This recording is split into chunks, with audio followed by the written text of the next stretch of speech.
what is the key to overcoming discouragement?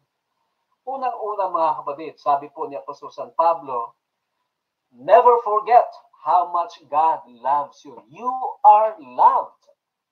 Mga kapatid, alam mo na mahal ka ng Panginoon. Pero ang tanong, do you feel it in your heart? Nadarama mo ba sa iyong puso ngayon na mahal ka ng Diyos, mga kapatid? Alam niyo po, when you stop feeling the love of God, you'll get discouraged. Ulitin ko, kapag hindi mo nararamdaman ang pagmamahal ng Panginoon, mapanghihinaan ka ng loob.